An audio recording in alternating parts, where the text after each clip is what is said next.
Afternoon. I am joined today by Daniel James from Daniel James Residential. So thanks for joining us, Daniel. I've heard a bit about you, and you've started your new estate agency very recently in the last week. So going to do a quick whistle-stop tour about who you are, and what you're about, and why you've opened the new estate agency, if that's all right. Okay. Perfect. Brilliant. Yes. Let's do it. All right. So let's crack on then. So, well, as a starter, if you don't mind, just introduce yourself and who you are, where you are. Yeah.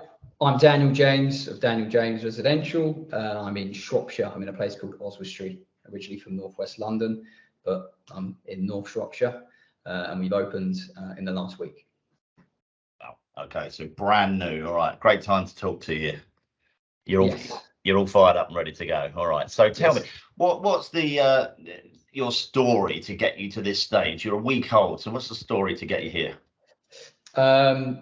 In brief, I started my career in London, in Ruislip, Uxbridge, northwest London, on the Met line, and I worked within that industry. I worked in that area for 16, 17 years. Met my wife.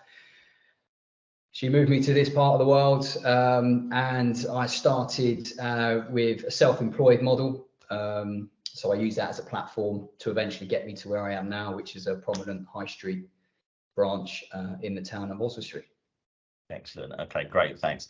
So going solo, why is now a good time, do you feel, to go solo? I feel there's a huge amount of opportunity in this market, in truth. It's interesting to sit back and look at what's happening within the estate agency world, but I've managed to disrupt my market without a high street branch and apply my blueprint of agency.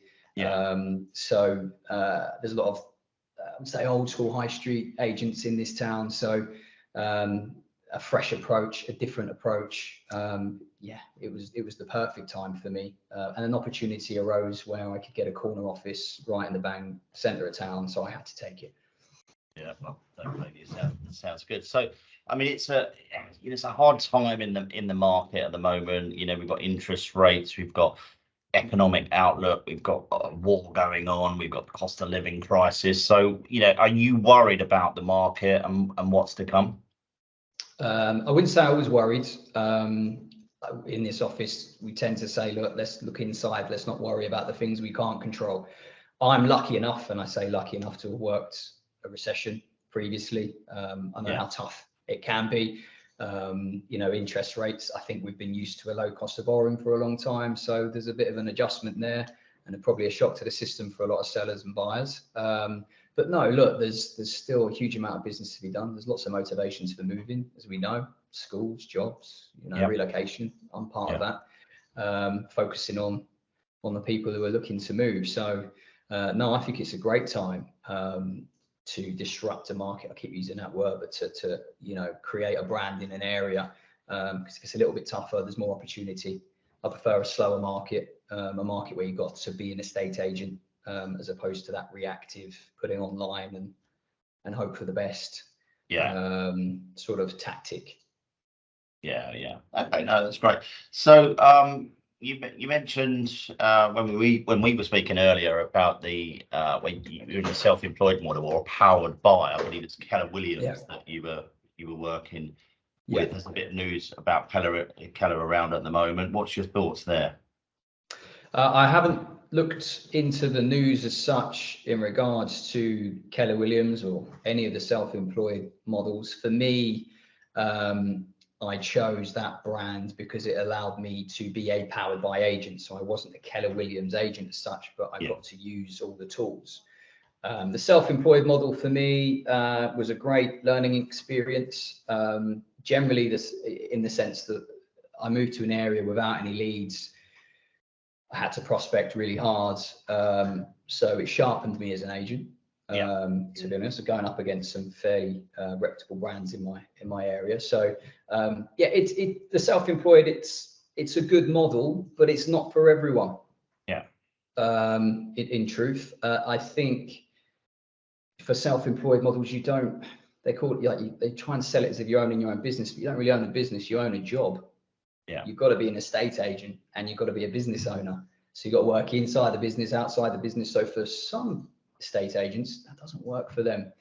You know, there's a big push for all different brands of self-employed agents, but you know, if you've worked in an office for 5-10 years and you've been, for want of a better word, fed the you know, the leads as such, going out to prospecting, cold calling, finding business, it's tough. So it can be a very lonely place. So yes, it's been pushed a lot, the self-employed model, but you know, I'd be interesting to know how many people, where's the stats to say how many people went into it and have left it.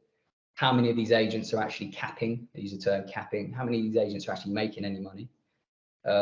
Because it's, the lure is uncapped, you know, but how many people are capping and how many people are having a successful business? Now, there's some very good agents out there, and you can go on social media and you can find them very quickly who are self-employed, and they'll make a business out of it. But for a lot of people, it doesn't work that model. Yeah. So, well, I think I know your answer, but you don't see the self-employed model and the brands taking over the corporates anytime soon. No, I think the model can work, but you can create that model within inside an office. It doesn't have to be one or the other.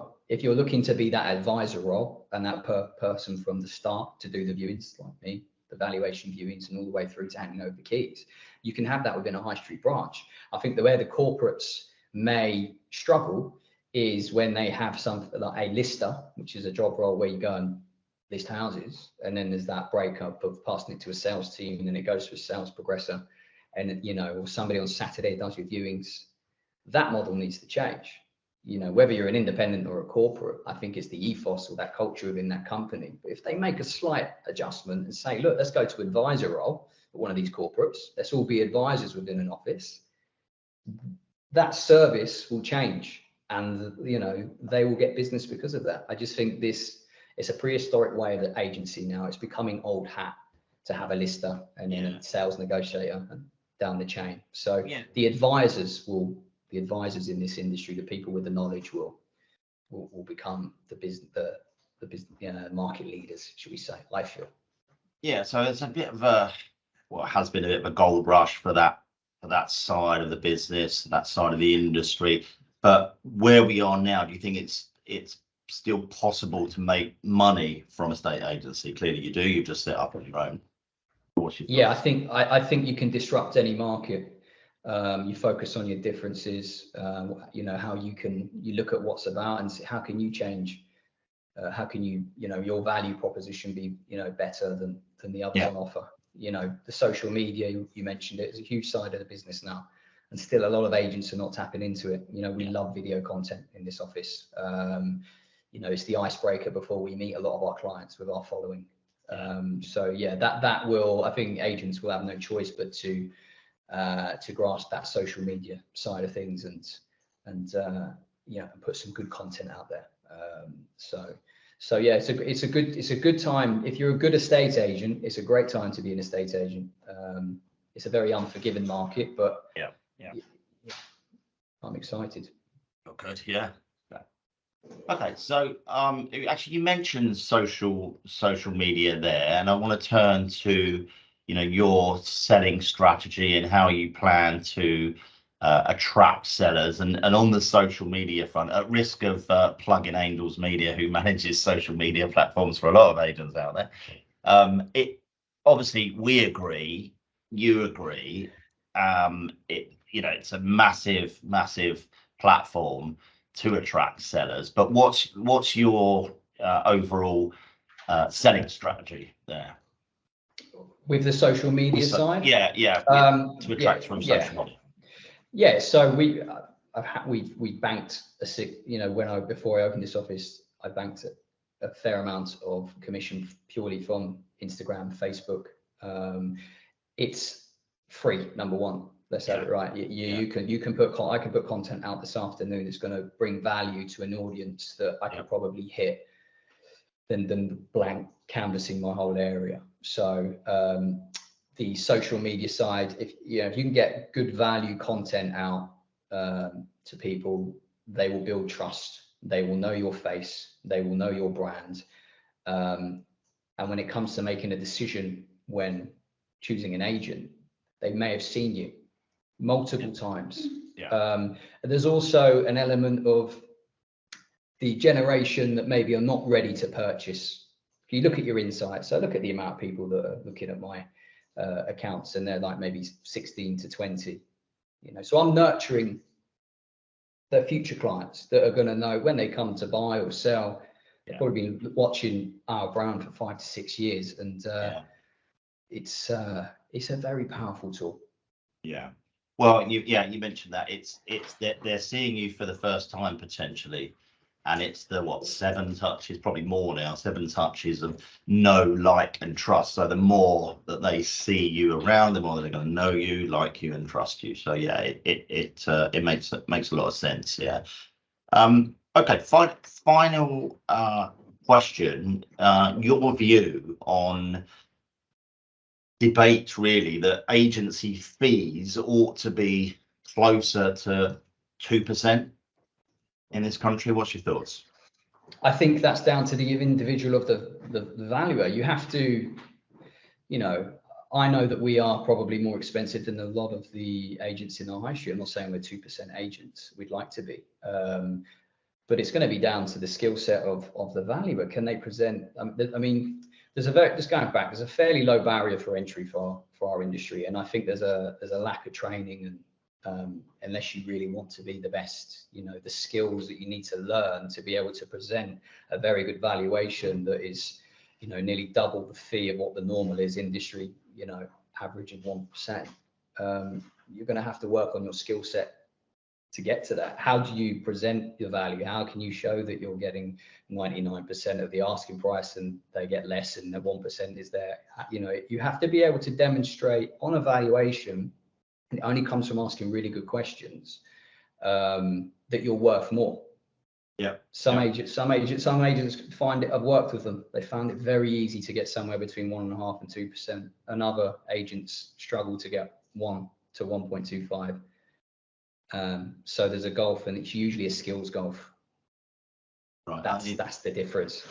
Interesting. Yeah. I mean, there are a lot of trainers out there and a lot of advice out there about raising fees. And I think you're right. It is about the skills of the valuer in order to demonstrate their worth, their brand, and ultimately get the highest price for the vendor, which is great.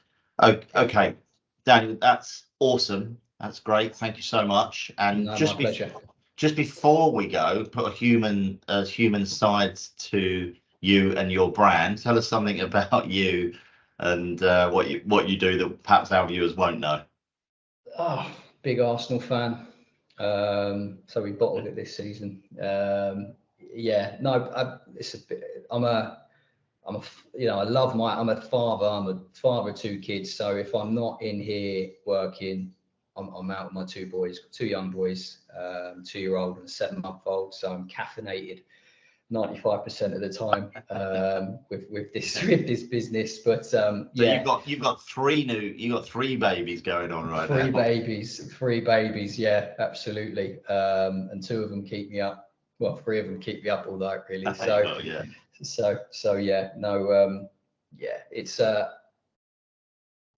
I'm very lucky. I'm very grateful to be in this position. But I love this industry, and I think that shows. Hopefully on our valuations. Love that, the attitude of gratitude. Fantastic. We'll finish on that note. So Daniel, that's been brilliant. Thanks so much for joining us today. We'll catch up maybe in 6 months, see how you do. That'd be great. Yeah, thanks a lot.